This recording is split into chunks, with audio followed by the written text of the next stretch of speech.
Good morning, Ian Crouch with your 8:30 Hunter News update.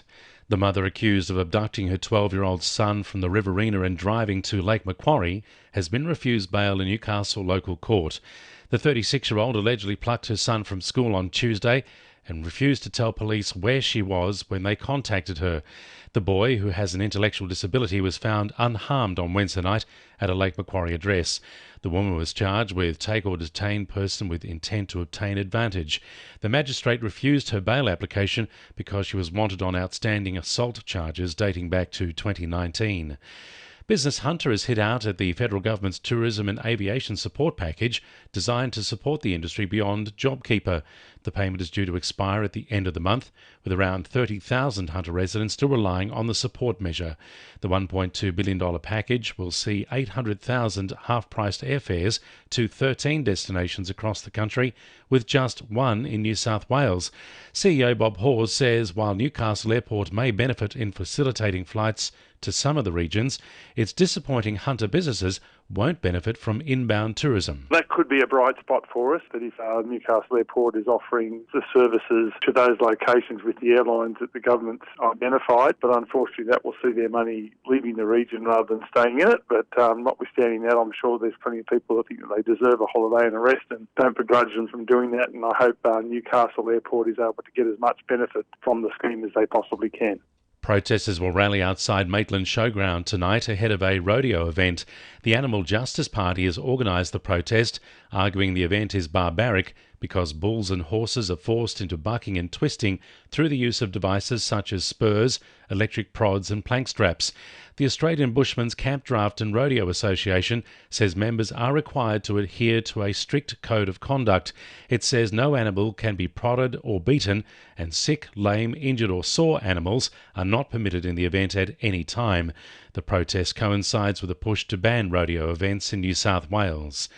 Newcastle Council says large numbers of people still working from home due to the COVID-19 pandemic is responsible for generating an extra 850 truckloads of waste heading to the tip since July last year. A review of curbside collections in the LGA shows general waste volumes have increased by more than 8% and recyclables by 2%, while green waste has jumped by 21%. Council says an increase in home-delivered food is contributing to rubbish volume, which reached 37,000 tonnes over the past year, up 5,000 tonnes on the previous 12 months.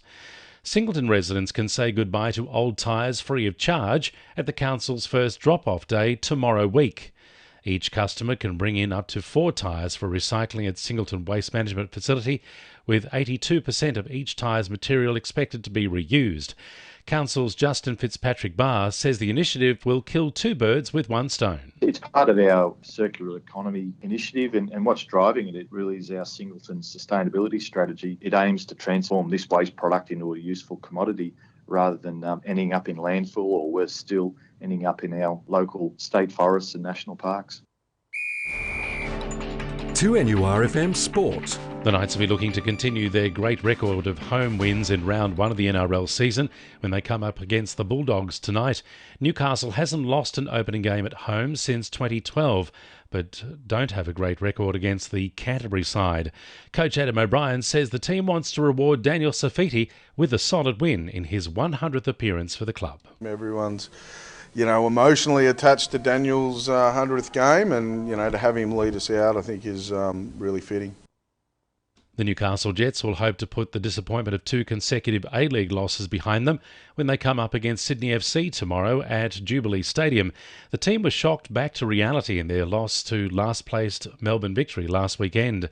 Meanwhile, 20-year-old striker Tete Yengi says he's looking for more time off the bench as he fights for a permanent spot in the starting side. Personally, I want to get way more minutes, score some goals as well, assists, just anything I can do to help the team.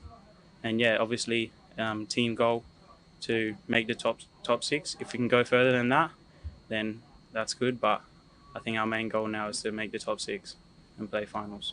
And the winning numbers in Powerball are 8, 19, 14, 26, 21, 17 and 1.